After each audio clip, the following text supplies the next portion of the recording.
All right.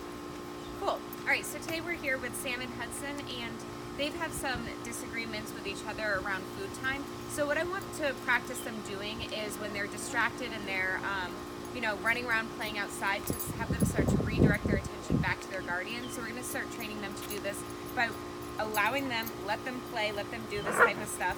And then we're going to call them off to help them learn how to break away from that when you call them. And I want you to get them into a sit so they're gaining self-control. And then we'll give them a treat. So essentially they start learning that whatever they're up to, when you call their names, they need to break that behavior immediately and then come over to you. So again, that's giving you more control instead of you having to try to break them apart from each other or try to intervene when they're already in a more stressful, tense situation. Because if they're already in that situation, any added behavior is probably going to be more of a trigger, where if we can get them to break from it on their own and walk away and then go into a new controlled behavior, refocus, redirect their attention, it's going to be more successful. Again, dogs can only focus on one thing at a time, so if we refocus their energy onto you and then try to get them to calm down. This will also help them learn how to relax. So when they start to get that stressed out or they're getting that tense with each other, if you're consistently on top of them managing their behavior, they're going to start learning how to manage their behavior on their own too. So they'll start to learn that when they start getting to that escalating point where you would usually break them apart, they'll start learning how to break apart on their own. So we're going to, let's see, sit. Hudson.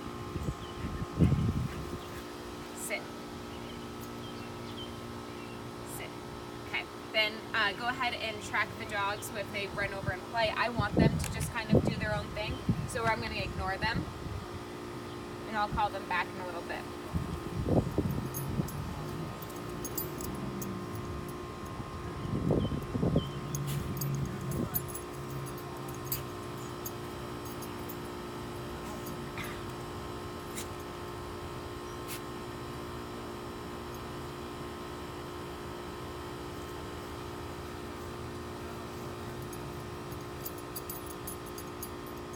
They're like, she has treats.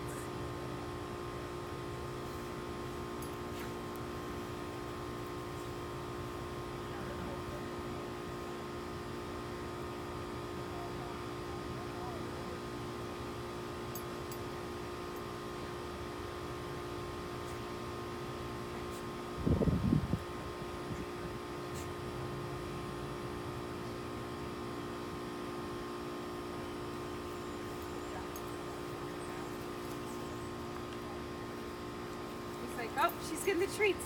Okay, so I'm just gonna give them a treat for at least being good. They're tracking me, they're sticking with me. They're doing good behavior overall, so I do want to reward it. However, in general, the main goal here, good. This is closer to what I want them to do. Okay, Sampson, Hudson, sit, sit. The other thing I want you to notice that I did, I waited for them to start playing and then I called them while they were still in the midst of playing to get them used to it. But then he sat first, so I gave him the treat first.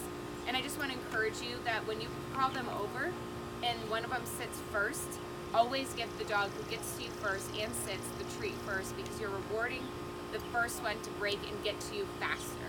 So it's a little trick in competition to get them to really start breaking and getting to you as quick as possible. All right?